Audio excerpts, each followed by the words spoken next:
KBS 교통정보센터였습니다.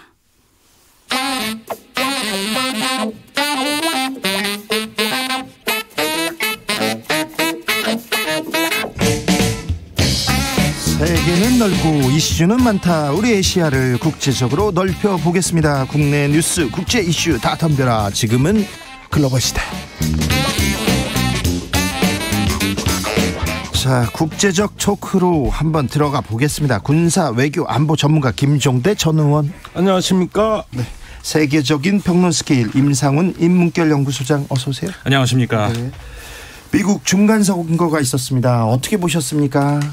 네, 지금도 뭐 완전히 다 결정된 건 아니지만 대략 하원에서 민주당의 근소한 승리, 네. 공화당은 아직도 접전 중. 네. 예, 조지아주의 그 결선 투표가 남아 있는 다음 달이나 돼서야 최종 판가름이 나는데 이게 뭐 한두 석 차이니까 거의 완벽한 세력 균형을 이뤘다고 볼 수 있습니다. 당초 예상했던 공화당의 약진, 어떤 트럼프 바람은 불지 않았다. 이 정도면 바이든이 꽤 선방했다. 네. 민주당 후보들이 예상보단 선전했다. 역시 미국의 여론조사 업체들의 그 예측만치 믿을 게 없다는 게 이번에 또 증명됐다. 또 틀렸어요. 예, 미국 여론조사는 안 맞아요. 예. 안 맞습니다. 네. 하원에서 공화당의 근소한 승리가 있었습니다. 근데 공화당은 이겼지만 트럼프는 졌다. 이런 얘기 계속 나옵니다. 네. 그럴 수밖에 없는 것이 그 트럼프 대통령이 지지했던 후보들이 대부분이 지금 탈락을 했어요. 네. 그렇게 되면서 공화당이 승리했다고 볼 수도 없고, 왜냐하면 지금까지 미국의 중간 선거 전체 중간 선거에서 보면 한 3번 정도만 여당이 있고 나머지는 다 야당이 이겼거든요. 그리고 압승도 굉장히 많고요. 근데 이번 같은 경우에는 사실상 전 무승부라고 봐야 된다고 봅니다. 왜냐하면 이제 상원 같은 경우도 지금 34개 주에서 35개 선거가 있었는데 한 두 군데 정도가 바뀌는, 그러니까 민주당이 그 의원이었는데 공화당으로 넘어간다든가 아니면 반대로 되는, 이게 한 두 군데 있고요. 나머지는 그대로예요. 그러니까는 공화당 지역이 계속 공화당이 이번에 또 됐고 민주당 지역이 또 됐고, 그러니까는 바뀐 게 하나도 없다. 그냥 무승부다 이렇게 봐야 된다는 것이, 그렇게 되면 결국은 공화당이 패배한 거나 다름없는 거거든요. 지금까지 봤을 때. 그런데요, 레드 웨이브라고 하죠. 공화당 바람이 거셀 때 공화당이 이기면 주가가 올라가더라고요. 그래서 여론조사에서 공화당이 이긴다 그래서 주가가 올라가는 그 이유는 뭡니까? 아니 근데 꼭 공화당, 그러니까 야당이 혹은 공화당이 이긴다서가 아니라 지금까지 아까도 말씀드린 지금까지의 그 중간 선거를 보면은 대부분의 경우 중간 선거가 끝나고 나면은 희한하게 주가가 조금씩 오르는 경향이 있었어요. 그렇다면서요? 예. 그러니까는 야당이 이기는데 오른다. 이게 좀 희한한 결과이기도 한데, 그리고 전체적으로 봤을 때는 보통 우리 이제 경제 채널에서 많이 이야기를 할 법한 미국 중간 선거 혹은 미국 선거가 주식 시장에 미치는 영향, 사실은 우리가 우려하는 만큼은 큰 영향은 없는 것으로 지금까지는 네. 전체적으로는 이제 그렇게 얘기할 수 있습니다. 15일 날 압승하고 나서 15일 날 대선 출마하겠다 트럼프 얘기가 나왔는데, 오히려 트럼프보다 론 디센티스 플로리다 주지사가 부상하고 있습니다. 이건 어떻게 봐야 됩니까? 그러니까는 그 공화당 내부에서 아직까지는 가장 세력이 높은 정치인이다라고 하면 트럼프 전 대통령이 맞습니다. 근데 아까 말씀드린 것처럼 트럼프 대통령이 밀었던 후보들이 이번에 결선에 진출한 데까지는 힘이 있었어요. 공화당 내부에서는 힘이 있다는 얘기죠. 그런데 미국의 그 중간 지역, 그러니까는 중도, 소위 말해서 중도층 이 유권자들한테는 전부 선택을 못 받았거든요. 이렇게 되면서 이 확장성에 문제가 있다. 그런데 반대로 지금 플로리다 주지사 같은 경우에 어떻게 보면 공화당 내부에서 트럼프 전 대통령하고 대척점에 서 있는 인사인데 이번에 압도적인 그런 승리를 거뒀단 말이죠. 네. 그렇기 때문에 공화당 내부에서는 이거 갈아타야 되는 거 아니냐, 이런 목소리들이 서서히 나오기 시작한다는 것이죠. 네, 그렇지만은 이 디센티스 플로리다 주지사 아주 신중한 행보를 보이고 있어요. 지금 잘못 또 대권에 대한 어떤 그 의중, 어떤 그 의지를 표시했다가는 오히려 역풍이 부는 걸 걱정하는 것 같고, 임기가 시작되는 이제 재선 임기죠. 내년 1월보다도 더 늦게 5, 6월쯤 돼야 아마 결심을 할 것 같다. 이런 관측도 나오고 있고요. 사실은 그 트럼프가 워낙 강적이기 때문에 이럴 때 어떤 서서히 그저 우회로를 찾아가지고 좀 야금야금 잠식을 해야지, 지금 트럼프한테 대들었다가는 오히려 코뼈가 부러질 수도 있다. 이런 내용입니다. 그래서 본인보다는 언론에서 집중적으로 띄우는 거 같아요. 본인은 별 얘기 안 하더라고요. 폭스 이런 데죠. 그래서 그 루퍼드 머독이 갖고 있는 언론 매체들 주로 보수적인 언론 매체인데 트럼프 대항마로 아주 집중적으로 띄우고 있습니다. 그런데 폭스와 트럼프 또 관계가 나쁘지 않은데. 그러긴 하죠. 확장성에서 문제가 있다 보니까 말을 이제 갈아탄다는 표현이 있지 않습니까? 네. 언론이 이제는 정치판을 짜주는 이런 면에서 아주 흥미로운 현상입니다. 잘 지켜보셔야 될 것 같아요. 네. 자, 미국 중간선거 끝났는데 우리한테 미치는 영향이 뭐가 좀 있을까요? 그래서 이 부분이 관심사입니다. 그러지만은 IRA 법안에 대해서 우리 외교부가 지난 여름에는 그 미국의 중간 선거 이후에나 재협상이 되지 않을까 이런 어떤 그 이야기를 했는데 중간 선거 이후에도 이 IRA가 우리한테 유리한 방향으로 재협상되리라는 전망은 지금 거의 나오지 않고 있습니다. 이게 또 우리한테는 아주 실망스러운 대목이고요. 이 외에도 우리한테 여러 가지 불리한 치과 어떤 과학법, 그 반도체법이라든가 바이오 행정명령이라든가 이런 부분에 대해서는 오히려 공화당이 더 국익 중심의 그렇죠. 산업 정책을 표방해서 더 나빠지지는 않으면 다행이 아닐까, 이런 어떤 조금 비관적인 전망들이 나오고 있습니다. 네. 한국계 의원들도 약진했어요. 어떻게 보셨습니까? 아무래도 이제 그 미국에 정착한 그 한국인들 2세, 3세 이제 들어가면서 아무래도 이제 그 미국인들의 그 어떻게 보면은 그 주류 안으로 이제 서서히 들어가고 있다, 이렇게 이제 좋은 의미로 해석을 할 수가 있는 것이고, 그런데 이번에 같은 경우에 이제 한 분이 3선, 그다음에 두 분이 이제 재선 유력하다, 아직까지는 확정은 아닙니다. 유력하다 이제 이렇게 보여지는데, 두 분이 공화당, 그 두 분이 민주당 아닙니까? 어떻게 보면은 그 한인 출신이다 이런 것보다는 그 본인의 그 소속 정당의 어떤 그 더 아이덴티티 그쪽으로 더 우리가 이제 생각을 해야지, 우리는 한국 사람 입장이니까 한국인들이 많이 당선되면 뭐 좋을 수는 있습니다만은 그것보다는 사실 본인들은 그 본인 소속돼 있는 정당의 더 이제 어떤 그 정체성을 더 가지고 있는 것이죠. 네, 그런데 저도 국회의원 할 때 의원외교 차원에서 미국에 가거든요. 네. 여러 당 의원들하고 같이 팀을 짜서 가는데 그때 그 북한 문제로 굉장히 한미 관계에 아주 역동적인 상황이었습니다. 문재인 정부에서. 네. 근데 미국에 가면은 의원들 약속 잡기가 참 힘들어요. 근데 앤디 김 의원을 통해서 미국 의회 돌아가는 사정도 좀 알고, 그리고 낸시 펠로시 하원 의장을 만날 때도 옆에서 배석을 해주니까 그쪽에서 한국에 대해 오해하고 있는 걸 바로바로 옆에서 좀 이렇게 서포트를 해주더라고요. 그래서 저는 개인적으로는 참 도움이 된다. 그렇죠. 그런 면에서는 우리가 또 하나의 그 소통 창로랄까 어떤 그 라인을 구축하는 데 있어가지고 한국계 의원들이 많으면 우리 대사관이나 국회에서 각별히 신경 씁니다. 그랬을 때 이제 스스럼 없이 얘기를 할 수 있고, 또 이 양반이 나이가 젊고 그때 당시에는 초선 의원이었기 때문에 굉장히 겸손하더라고요. 그래가지고 저는 비교적 도움이 많이 됐다. 한국말도 잘하십니다. 한국말 잘하죠. 한국인하고 구별이 안 돼요. 그런 정도로 해서 조금 많이 그 도움이 됐고, 이번에 아무래도 보니까 민주당 쪽 의원들이 조금 보이는데 또 김창준 전 의원 이래로 이제 3선 의원이 된 최초의 의원이 바로 앤디 김 의원이고요. 미셸 박스틸 의원도 재선에 성공할 것 같고, 또 초선인 메릴린 스트리레겐드 의원, 이렇게 해서 그 조금 아시아계에 대한 어떤 그 혐오랄까, 또 한국에 대한 어떤 배제 심리를 조금 견제해 주는데 그래도 목소리를 내준다면은 도움이 될 거라고. 그렇죠. 봅니다. 도움이 되죠. 한미 연합 훈련은 끝났습니까 이제? 연합 훈련은 끝났습니다만은 우리 군의 태극 연습이라고 또 합니까? 또 합니다.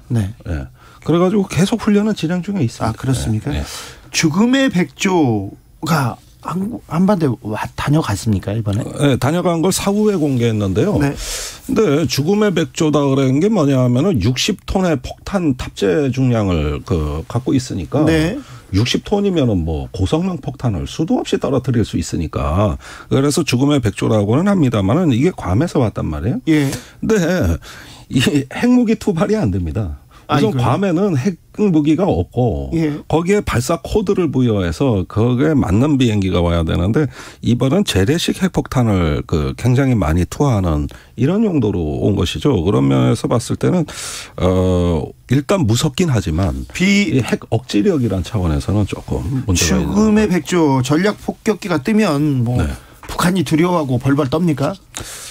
그런데 지금까지 보면은 과거로부터 심지어 북한뿐만 아니라 중국까지도 긴장하게 만드는 하나의 전략 자산이라는 건 틀림이 없습니다. 아, 그렇습니까? 예, 그래가지고 옛날에는 국내 언론에서 공개를 안 했는데, 네. 예, 이 죽음의 백조가 왔다는 걸 공개 안 했는데 북한이 알고서 규탄 성명을 발표한 적이 있어요. 네, 네, 그렇다. 그때 우리가 깜짝 놀란 거예요. 네, 우리 어떻게 우리도 모르는 걸 북한이 하냐? 그리고 우리 군이 공개를 안 했는데, 그래서 이후에 혹시 죽음의 백조가 저기 북쪽으로 이렇게 넘어갔을까요? 그럴 리는 없죠. 그렇지는 않습니다. 그런데 이 데이터를 어디서 얻었을까 하는데 많은 전문가들이 이런 정도의 전략 자산이면 중국도 뭔가 감시하는구나. 그러지 않으면 이렇게 북한이 알 길이 없다는 것이죠. 그런 네. 면에서는 이게 미국의 어떤 항모 또 전략 폭격기 핵잠수함 이런 부분에 대해서는 우리는 북한을 대비하러 왔다 그러지만은 사실은 미묘하게 네. 주변에 중국 러시아까지도 관심 깊게 보고 있다는 거 이 점은 좀 참고해야 되겠습니다. 어제도 북한은 또 단거리 탄도미사일을 발사했어요. 이제 중간 선거도 끝났고, 네. 비질런트 스톰도 끝났는데 왜 북한의 도발은 찾아들지 않는 건가요? 예, 이게 미국의 중간 선거에 어떤 영향을 주는 어떤 미사일 발사 아니냐는 국내 언론 보도도 많습니다만 그것보다는 역시 우리 군의 태극 훈련, 태극 연습이 맞대응이라고 보는 게 합리적이겠습니다. 지금까지 북한이 보면은 우리 군의 어떤 훈련에 대해서 항상 즉시 바로바로 비례성의 원칙으로 대응을 하고 있어요. 그런 점에서 오히려 이걸 안 쏘면 이상한 거예요.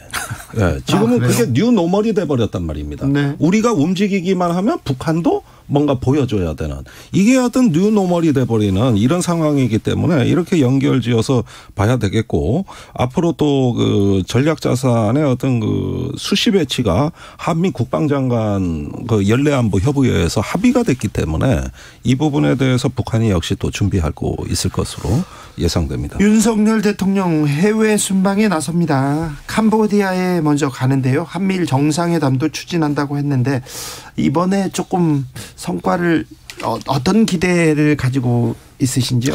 사실 G20 정상회의가 그러니까 G7이라고 하는 이제 소위 탑 7나라. 네. 가 많이 이제 한계를 보이지 않습니까? 네. 그러면서 이제 G7도 좀 확장을 하려고 하는 그런 움직임을 보이고 있는데 그렇기 때문에 이제 점점 이 G20에 대한 관심도가 전 세계적으로 커지고 있는 건 사실입니다. 그런데 특히 이제 전 세계적인 관점에서 봤을 때 이번에 이제 러시아 푸틴 대통령이 이제 어떻게 어떤 식으로 이제 참석을 하느냐, 화상을 할 것이냐 아니면 아예 참석을 안 할 것이냐 이런 문제부터 해가지고 전쟁 이후 처음 열리는 G20이기 때문에 그런 쪽에서 이제 전 세계적인 관심이 이제 이렇게 높아질 수밖에 없는 것이고, 그리고 이제 어떻게 보면 코로나19가 어느 정도 이제 좀 정리가 됐다는 그런 차원 안에 그 다음에 이제 처음 열리는 그런 회의이기 때문에 그런 의미에서 이제 글로벌 차원에서의 어떤 정상화 이런 관련해서 논의가 이제 많이 될 것으로 예상이 되고 있는 것이죠. 예, 이번 회의가 오히려 어떻게 보면 다자 외교의 첫 번째 시험 무대라고 해도 과언이 아닙니다. 지난번 유엔 총회는 시진핑도 안 왔고 푸틴도 안 왔어요. 네. 예, 그러면서 러시아를 거의 일방적으로 규탄하는 분위기였기 때문에 뭔 말을 덧붙인다 한들 그렇게 표시가 안 났습니다. 그런데 이번에 리커창 총리도 오고 시진핑 이번에 산여님 한 주석하고도 어쩌면은 만나게 될 가능성이 있거든요. 그리고 회의도 여러 건입니다. 이게 G20 정상회의뿐만 아니라 아세안 정상회의, 아세안 플러스 한중일 3 각국과 추가되는 정상회의 뭐 해가지고 4박 6일간 굉장히 회의가 많은데 이게 다자 외교의 역동성이 오히려 저는 이번이 진짜 무대다. 네. 그다음에 푸틴과 시진핑이라는 또 리커창 총리도 온다 그래요. 리커창 총리하고는 이미 회동이 거의 뭐 성사가 된 것 같고 이렇게 보면 이게 진짜 실력이 드러나는 네. 정상회의 무대 아니냐. 성과를 내야 되는데. 네. 가서 실수는 안 했으면 하는. 저도 그렇습니다. 네. 이번엔 사고 좀 안 쳤으면 네, 좋겠습니다. 대통령실에서 한미일 그리고 한미 정상회담 한다고 하는데 한미 정상회담에서 좀 논의해야 될 문제들은 뭐가 있을까요? 네, 역시 지난번 뉴욕의 유엔 총회에서 한미 정상회담이 너무 부실했기 때문에 네. 굳이 뭐 1억 달러 낸다는 공약까지 해서 48초 만난 거 아닙니까? 그래서 이런 식의 어떤 그 부자연스러움보다는 이제는 바이든 대통령도 외국에 나오셨으니까 IRA 법안을 비롯해서 우리의 국익 중심의 실용 외교, 네. 경제 뭐 기술 동맹 얘기를 했으면 그 동맹에 맞는 품격을 보여달라. 왜 이렇게 일방적이냐? 한 그렇죠. 번은 얼굴을 붉혀야 되는 것이지. 네. 뭐 만나줬다고 해서 감지덕지 할 일이 아니에요. 이제 본론이 나와야 된다는 거죠. 아니 지금껏 우리가 만나주고 돈도 많이 주고 투자도 많이 했잖아요. 네. 그러면서 반대 급부는 내놓으라고 해야죠. 그러니까 우리는 이렇게 미국에 공장 줘주고 일자리 갖다 주는데 미국은 우리한테 뭘 줄 거냐. 왜 이 질문이 안 되는 거죠? 저는 그 질문이 나와야 된다고 보는데. 줄 때 이것도 내놔라. 거기서 받았어야 되는데. 그렇죠. 그리고 미국식 사고에 맞습니다. 기브 앤 테이크인데 항상 만나면 나는 뭘 줄 건데 너는 뭘 줄 거냐 이런 것들은 미국식 외교. 중국 사람들한테는 이렇게 접근하면 안 되고 일단은 관시 뭐 이렇게 해서 좀 친해지고 난 다음에 하는데 미국은 그래도 됩니다. 원래 그 사람들 문화니까요. 그런 점에서 이번에 윤석열 대통령은 뭐 추상적인 목표가 필요한 게 아니다. 뭐 디지털 공급망 이런 여러 가지 얘기를 대통령실에서도 하고 있습니다만은 현안에 대한 명확한 의사표시와 답변에 대한 요구 네. 이런 걸 좀 해봐야 그래야 경제동맹도 되고 기술동맹도 되는 거지. 사실상 유엔 총회에서는 시간이 없었죠. 네. 그런 정도는 우리가 이제 이해를 좀 양보를 할 만한데 언론 입장에서도 그러면 이번에는 이제 그 시간이 없어서 뭐 그럴 어떤 명분은 없는 거거든요. 실질적인 그 성과를 얼마큼 내주는지 이번에 이제 좀 주목을 해봐야 될 것 같습니다. 네. 걱정도 되고 기대가 되기도 하는데요. 잘해주고 오셨으면 좋겠어요. 그런데 순방을 가는데 오늘 또 뉴스가 나옵니다. MBC 출입기자 전용기 탑승 허용하지 않는다. 이 기사 보고 어떤 생각 드셨습니까, 김종대 의원님? 제가 참 오늘도 다른 방송 가서 이 주제 다루는데 속에서 뭔가 천불이 올라옵니다. 대체 우리나라가 지금 이런 문제로 해서 외신 기자 항의까지 받아야 되는 또 전 세계 언론의 자유가 사회적 문제가 되는 이 정상외교를 앞두고 말입니다. 이거 참 수치스러운 일입니다. 너무 유치해요. 그리고 이 문제의 기원은 원래 뉴욕에서의 대통령의 비속어 발언입니다. 네. 그때 유감 사과 표명했으면 지금쯤 다 잊혀졌어요. 다 끝난 일이었습니다. 그런데 그것이 MBC에 대한 어떤 각종 고소고발이라든가 질문 공세 또 항의 시위 이런 걸로 확전이 돼버리고 이번에는 더 확전이 된 게 모든 언론하고 지금 싸움이 붙게 생겼단 말입니다. 그러게요. 네. 자꾸 이렇게 문제를 키워가는데 정말 다자정상회의에서 국익이 중요하고 정말로 우리가 외교가 어떤 우리한테 중차대한 국가 대사라면 이런 문제가 생겨서는 안 되는 거죠. 오히려 그게 국익이죠. 그런데 오늘 대통령께서는 왜 MBC를 비행기에 안 태우나 이러니까 국익 때문이었다. 저는 그게 무슨 말인지 모르겠어요. 왜 그렇게 이야기를 하는지 그 뜻을 모르겠습니다. 한겨레 신문에 이어서 경향신문도 대통령 전용기 이용하지 않기로 했습니다. 주진우 라이브도 이용하지 않겠습니다. 네. 2017년도에 네. 우리가 미국에서 유사한 일이 있었거든요. 그러니까요. 트럼프 지금 스타일을 따라가는 것 같아요. 그러니까 그 데자뷰라는 생각이 들었던 것이 당시에 그 백악관에서도 뉴욕타임스, CNN 이게 일부 기자들 들어오지 마라. 네. 그리고 이제 폭스뉴스라든가 일부 이제 보수 매체만 극우 보수도 아니고 이제 극우 매체들이 들어오고 이렇게 한 그걸 보면서 참 미국이란 나라가 이게 어떻게 이렇게까지 망가졌나 그런 기억이 나거든요. 네. 그거를 지금 5년 후에 한국에서 또 보게 될 줄은 정말 이게 이슈 우리가 다뤄야 될 만한 이슈인가요? 이런 그러게요. 거를 뉴스 시간에 다뤄야 되나요, 우리가? 아니 지금 이 기사가 머리 기사가 됐어요. 내일 순방을 하는데 그렇죠. 해외 순방을 하는데 우리 대통령이 가서 어떤 성과를 내고 어떤 기대가 있다 이런 얘기를 해야 될 거 아닙니까? 이번에는 미국 대통령 만나서 어떤 얘기하자. 일본 대통령 만나면 일본 총리 만나면 뭐 무슨 얘기를 해야 된다. 이런 얘기가 나와야 되는데 지금 언론의 자유 너는 타지 마. 이게 그러니까 그게 그 트럼프의 그때 언론과의 전쟁의 내막을 취재한 게 밥 우드워드 기자의 공포라는 책이에요. 여기에 참 뭐 아주 극적인 장면이 많이 있는데 밥 우드워드 기자에 의하면은 트럼프 대통령이 FBI 국장을 불러서 언론사 기자들 잡아들여라. 수사해라. 이런 압력도 넣었다는 거 아닙니까? 그게 주로 CNN 쪽이고 뉴욕타임즈 쪽인 것 같은데 그런데 이거를 밥 우드워드 기자는 행정 권력의 신경쇠약 현상이다. 이렇게 진단을 합니다. 그러니까 굉장히 지금 그 국내의 어떤 정쟁의 꼭지점에 대통령실이 서 있으면서 나타나는 행태가 이 밥 우드워드 기자의 그 진단대로 하면은 행정 권력의 신경쇠약 현상이에요. 그러지 않으면 이런 소모적인 논쟁이 왜 벌어집니까? 있을 수 없는 일이죠. 대통령실 기자단에서 MBC 전용기 탑승 배제 강한 유감 철회를 요구했습니다. 그런데 받아들여질 가능성은 별로 없습니다. 국익 얘기를 했는데 언론에서 비판적이라는 이유로 국민이 비판적인 이유라고 비판한다고 해서 국익을 해치려 한다 이렇게 이해하는 거는 굉장히 잘못된 거죠. 그러니까 그 국익을 해쳐도 진실이고 언젠가 그 진실이 밝혀지는 게 그 국민에게 이익이라고 하면 언론사는 고민하면서도 보도할 겁니다. 아니 국익에 해하는 그런 발언을 한 게 잘못인가요? 그거를 보도를 한 게 잘못인가요? 그거를 거꾸로 묻고 싶은 거죠. 지금 보도한 게 잘못했다고 하는 거죠. 그러니까 네. 그게 국익 때문이라는 것이 그 이유 아니겠습니까? 네.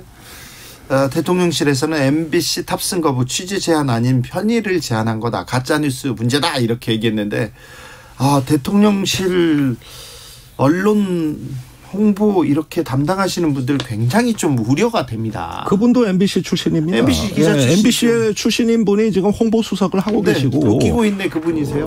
또 국민의힘의 최고위원 배현진 최고위원도 MBC 출신입니다. 아나운서 출신. 그런데 전부 앞장서서 친정을 비판하고 계세요. 전 이것도 좀 황당하다고 보여지고요. 그다음에 이번에 그 취재 제한이 아니라 그랬는데 많은 취재가 대통령 전용기 안에서 이루어집니다. 그 얘기 들으려고 가는 거예요, 사실. 그렇습니다. 네. 거기서만큼 내밀한 얘기 또 가까이서 볼 수 있는 기회가 어디 그렇게 흔합니까? 네.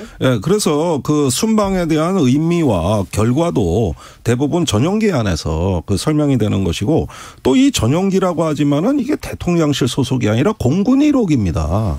그리고 전용기라고 해서 대통령 자가용이 아니에요. 자가용이 아니에요. 이건 공적 목적으로 쓰라는 거지. 이렇게 평가르고 사유화하라고 쓴 거 아닙니다. 너 타지 마. 이게 뭔지 이게 삐졌어. 이게 무슨 얘기인지 참. 아무튼 대통령 나가서 캄보디아, 태국, 필리핀 정상 만나게 됩니다. 그리고 여러 정상들 만나게 되는데 지금 필요한 거는 뭘까요? 국제 위기라고 합니다. 경제 위기인데 그 위기에 조금 대처하는 모습, 국익을 위한 외교 이런 게 필요할 텐데요. 그렇습니다. 좀 전에 미국의 대선 이야기도 했습니다만은 미국 대선에서 가장 이슈가 됐던 것이 이제 국민들이 꼽았던 것이 바로 인플레이션으로 대비되는 네. 경제 위기 네. 그런 것이고 지금 유럽도 마찬가지로 서유럽은 물론이고 그 유럽 전역이 그 인플레이션으로 이제 비롯되는 어떤 그 경제 위기 그다음에 에너지 위기 이런 것들로 굉장히 힘들어하는 그런 상황이거든요. 전 세계가 이제 그런 그 위기에 처해 있는 그런 상황인데 이랬을 때 사실은 우리가 그 코로나 시국에서도 전 세계적 위기를 우리가 이제 기회로 삼아서 돋보이는 그런 국력을 보여준 바가 있었는데 어떻게 보면 상대적으로 유럽이라든가 이런 다른 선진국들에 비해서 에너지 위기를 우리는 좀 덜 겪고 있거든요. 네. 근데 그때 생각이 많이 나요. 이제 코로나 위기를 역으로 우리가 이제 그 기회로 삼았던 이런 어떤 어떤 그 국력에 그 보여줄 수 있는 그런 기회는 없을까 그런 아쉬움이 있는데 어쨌든 뭐 이번에 다시 한번 기대를 좀 해봐야 되겠죠.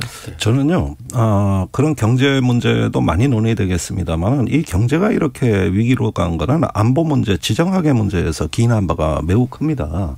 그렇게 보면 이번에 남중국해와 대만 해협에 대해서 어떤 표현들이 나올 것이냐. 그러니까 인도 태평양에서의 그 항해의 자유와 어떤 주권의 존중이라는 부분 이런 프레임과 중국의 어떤 자기네 국가 이익과 내정 간섭 배제라고 하는 이런 어떤 상반된 논리가 충돌할 가능성이 높고 그 가운데서 동남아 국가들이 이런 어떤 강대국 정치에 있어가지고 어떤 입장들을 내놓을 것인가. 이게 지금 초미의 관심사거든요. 그런 면에서 보면은 지금까지 어떤 그 이 지역 차원에서 운영돼 왔던 국제기구들의 지금 효능이 거의 다 소진되고 무력화되는 상황에서 이 아시아 인도 태평양에서의 어떤 편가르기 또는 거기에 대해서 이걸 어떻게든 각 국가들이 대응하느냐에 따라 다양한 모습들이 나올 거다. 예컨대 싱가포르 같은 경우는 굉장히 독립적이고 자주적인 노선을 채택하고 있습니다. 그런가 하면 필리핀 같은 나라 왔다 갔다 해요. 가장 중국화된 것 같은데 또 그렇지도 않은 것 같아요. 그리고 이제 베트남이라든가 말레이시아라든가 인도네시아 같은 사실은 이 중에서는 민주주의 국가는 없거든요. 그런데 이런 국가들이 지금 어떤 그 중국과 미국 사이에서 어떤 태도를 취하는가 이게 앞으로 우리의 그 문재인 정부 시절로 얘기하자면 신남방 정책을 가늠하는데 매우 중요한 포인트다. 그런 점에서 윤 대통령이 적절하게 균형 외교를 좀 했으면 좋겠는데 여기서 또 윤 대통령이 이제 자유를 강조하시고 또 어떤 그 한미일 그 안보 협력이나 이쪽만 강조할 게 아니라 이번에 상대가 다른 만큼 조금 더 유라시아 어떤 인도 태평양을 넘어 아시아로 대륙으로 이렇게 조금 우리의 그 시야를 확장해 들어가는 다자 외교에 좀 진면목을 보이시라. 네. 그런 걸 주문하고 싶어요. 임 소장님, 네. G7 국가들과 브릭스 국가들의 소프트 파워 측면에서 차이가 있다 이렇게 분석했는데 어떤 얘기입니까? 우리나라는 어느 정도 수준에 와 있습니까? 지금 안 그래도 방금 그 김종대 의원님께서 말씀하셨던 그 내용 안에서 이번에 또 그러니까는 그 필리핀과 관련해서도 이제 지금 방금 말씀하시고 그랬는데 중국 같은 경우에 동남아시아와 관련해서의 정책이 이제 대표적으로 필리핀과 그 남중국해 관련해서 벌어졌던 그런 일도 있었는데 네. 거기서 그 중국은 소위 말해서 하드 파워 그러니까는 우리는 이만큼 힘이 있다. 너희 비켜 남중국해 우리 거고 그렇게 나가면서 결국은 이 소프트 파워 이런 강조를 시진핑 주석이 많이 함에도 불구하고 이 필리핀에서의 중국의 소프트 파워는 아주 대거 하락하는 그런 영향을 빚었던 그런 결과를 빚었던 이런 일이 있었거든요.